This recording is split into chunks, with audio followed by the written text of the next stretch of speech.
Hi all അസ്സലാമു അലൈക്കും. ഇന്ന് നമുക്കൊരു ബേക്കറി സ്റ്റൈൽ പഫ്സ് എങ്ങനെ ഉണ്ടാക്കിയെടുക്കാമെന്ന് കണ്ടാലോ. ആദ്യം തന്നെ നമുക്ക് പഫ്സിൻ്റെ മസാല റെഡിയാക്കി എടുക്കാം. അതിനായിട്ട് ഓയിലോ വെളിച്ചെണ്ണയോ ചേർത്ത് കൊടുക്കാം. അപ്പോൾ ഞാനിവിടെ ചേർത്ത് കൊടുക്കുന്നത് സൺഫ്ലവർ ഓയിലാണ്. ഇതൊന്ന് ചൂടായി വരുന്ന സമയത്ത് ഇതിലോട്ട് 2 മീഡിയം സൈസ് സവാള ചേർത്ത് കൊടുക്കാം. സവാളയുടെ ഒപ്പം ഞാൻ കുറച്ച് കറിവേപ്പിലയും ചേർത്ത് കൊടുത്തിട്ടുണ്ട്. ഇനി സവാള നന്നായിട്ട് എണ്ണയിൽ കിടന്നിട്ട് മൂത്ത് വരണം. നല്ല ബ്രൗൺ കളറായിട്ട് മൂത്ത് വന്നതിന് ശേഷം മാത്രമേ മറ്റുള്ള ഇൻഗ്രീഡിയൻസ് നമുക്ക് ഇതിലോട്ട് ചേർത്ത് കൊടുക്കാൻ പാടുള്ളൂ. ഇടയ്ക്കൊന്ന് സവാള ഇളക്കി കൊടുക്കാൻ മറക്കരുത്. നമ്മുടെ സവാള ഇവിടെ വാടിക്കിട്ടിയിട്ടുണ്ട്. ഈ നേരത്തെ ഇതിലോട്ട് നമുക്ക് 1/2 ടീസ്പൂൺ വെളുത്തുള്ളി ഇഞ്ചി പേസ്റ്റ് ചേർത്ത് കൊടുക്കാം. ഈ വെളുത്തുള്ളിയുടെ ഇഞ്ചിയുടെയും പച്ചമണം മാറി വരുന്ന സമയത്ത് നമുക്ക് ഇതിലോട്ട് തക്കാളിയും പച്ചമുളകും ചേർത്ത് കൊടുക്കണം. തക്കാളി നല്ല പുളിയുള്ളത് കാരണം ഞാനിവിടെ 1/2 തക്കാളിയാണ് എടുത്തിരിക്കുന്നത്. അതുപോലെ തന്നെ എരിവുള്ള 2 പച്ചമുളകാണ് ഞാനിവിടെ ചേർത്ത് കൊടുത്തിരിക്കുന്നത്. തക്കാളിയും പച്ചമുളകും ഒന്ന് ഇളക്കി യോജിപ്പിച്ചതിന് ശേഷം നമ്മുടെ തക്കാളി ഒന്ന് ഉടയുന്നത് വരെ നമുക്ക് മൂടി വെച്ചിട്ടൊന്ന് കുക്ക് ചെയ്തെടുക്കാം. ഇപ്പോൾ നമ്മൾ ചേർത്ത് കൊടുത്തിരിക്കുന്ന തക്കാളി വാടി വന്നിട്ടുണ്ട്. ഇനി നമുക്കിതിലോട്ട് പൊടികൾ ചേർത്ത് കൊടുക്കാം. ഞാനിവിടെ ചേർത്ത് കൊടുത്തിരിക്കുന്നത് 1/2 ടീസ്പൂൺ മുളക് പൊടി, പിന്നെ 1/2 ടീസ്പൂൺ മല്ലിപ്പൊടി കുറച്ച് കൂടുതൽ ചേർത്ത് കൊടുക്കണം. പിന്നെ ഇതിലോട്ട് ചേർത്ത് കൊടുക്കേണ്ടത് 1/4 ടീസ്പൂൺ മഞ്ഞൾപ്പൊടിയാണ്. അതുപോലെ 1/2 ടീസ്പൂൺ ഗരം മസാല കൂടി ചേർത്ത് കൊടുക്കാം. ഈ പൊടികളൊക്കെ നന്നായിട്ട് മിക്സ് ആക്കിയെടുത്ത് അതിൻ്റെ ആ ഒരു പച്ചമണം മാറുന്നത് വരെ നന്നായിട്ട് നമുക്ക് വാട്ടിയെടുക്കാം. ഇനി ഈ മസാലയ്ക്ക് ആവശ്യമായിട്ടുള്ള ഉപ്പ് ചേർത്ത് കൊടുക്കാം. ഉപ്പ് ചേർത്ത് കൊടുത്തിട്ട് നന്നായിട്ടൊന്ന് മിക്സ് ആക്കിയെടുക്കാം.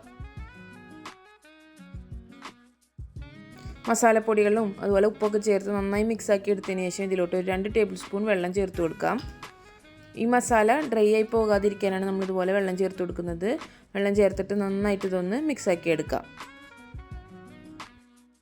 അപ്പോൾ നമ്മുടെ പഫ്സിൻ്റെ മസാല ഇവിടെ റെഡി ആയിട്ടുണ്ട്. ഇനി നമുക്ക് ഇത് ചൂടാറാനായിട്ട് സൈഡിലോട്ട് മാറ്റി വെക്കാം. ഇനി നമുക്ക് പഫ്സ് എങ്ങനെ റെഡിയാക്കി എടുക്കാമെന്ന് നോക്കിയാലോ. അപ്പോൾ അതിനായിട്ട് ഞാൻ എടുത്തിരിക്കുന്നത് സുംബുലയുടെ പഫ് പാസ്ട്രിയാണ്. നിങ്ങൾക്ക് ഇതെല്ലാ സൂപ്പർ മാർക്കറ്റുകളിലും ഇപ്പോൾ അവൈലബിൾ ആണ്. പഫ്സ് റെഡിയാക്കാനായിട്ടുള്ള കോഴിമുട്ട ഞാനിവിടെ പുഴുങ്ങിയെടുത്തിട്ടുണ്ട്. ഞാനിവിടെ 7 പഫ്സാണ് റെഡിയാക്കാനായിട്ട് പോകുന്നത്.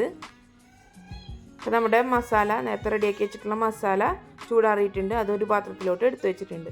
ഇനി നമുക്ക് പഫ്സ് എങ്ങനെ ഫോൾഡ് ചെയ്തെടുക്കുന്നത് നോക്കാം. ഞാനിവിടെ ട്രയാങ്കിൾ ഷേപ്പിലാണ് പഫ്സ് റെഡിയാക്കി എടുക്കുന്നത്.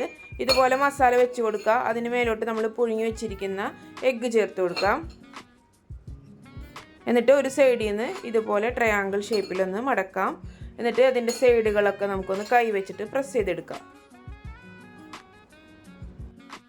അപ്പോൾ ഒരു പഫ്സ് ഞാനിവിടെ റെഡിയാക്കി എടുത്തിട്ടുണ്ട്.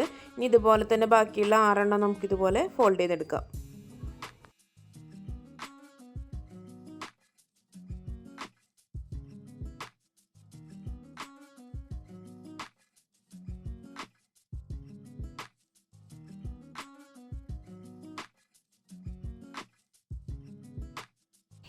ഫോൾഡ് ചെയ്തെടുത്ത ശേഷം ബേക്കിംഗ് ട്രേയിലോട്ട് മാറ്റി കൊടുത്തിട്ടുണ്ട്. ഓവൺ അതിന് മുന്നേ ഒരു 5 മിനിറ്റ് ഒന്ന് പ്രീ ഹീറ്റ് ചെയ്തെടുക്കണം. ഇനി ബേക്ക് ചെയ്യാനായിട്ട് മുന്നായിട്ട് നമുക്കിതൊന്ന് എഗ് വാഷ് ചെയ്തെടുക്കാം. നിങ്ങൾക്ക് വേണമെന്നുണ്ടെങ്കിൽ ഇത് മിൽക്ക് വാഷും ചെയ്തെടുക്കാവുന്നതാണ്.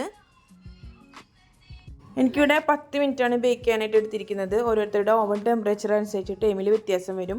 ഒരു 15 തൊട്ടിട്ട് 20 മിനിറ്റ് വരെ ബേക്ക് ചെയ്യാനായിട്ട് എടുക്കും. നിങ്ങൾക്കിത് വേണമെന്നുണ്ടെങ്കിൽ പാനിലും കേക്ക് ബേക്ക് ചെയ്യുന്നത് പോലെ ചെയ്തെടുക്കാവുന്നതാണ്. അപ്പോൾ നമ്മളുടെ ടേസ്റ്റി ആയിട്ടുള്ള പഫ്സ് ഇവിടെ റെഡി ആയിട്ടുണ്ട്. എല്ലാവരും ഇത് വീട്ടിലൊന്ന് ട്രൈ ചെയ്ത് നോക്കിയിട്ട് നിങ്ങളുടെ ഫീഡ്ബാക്സ് ഒക്കെ കമൻറ്റ് ചെയ്തിട്ട് അറിയിക്കുക. അതുപോലെ തന്നെ വീഡിയോ ഇഷ്ടമായി കഴിഞ്ഞാൽ ലൈക്ക് ചെയ്യാനും ഷെയർ ചെയ്യാനും ആദ്യമായിട്ട് ആരെങ്കിലും കാണുന്നുണ്ടെങ്കിൽ സബ്സ്ക്രൈബ് ചെയ്യാനും മറക്കരുത്. അപ്പോൾ അടുത്ത അടിപൊളിയായിട്ടുള്ള റെസിപ്പി ആയിട്ട് കാണാം. അതുവരേക്കും എല്ലാവർക്കും താങ്ക് യു.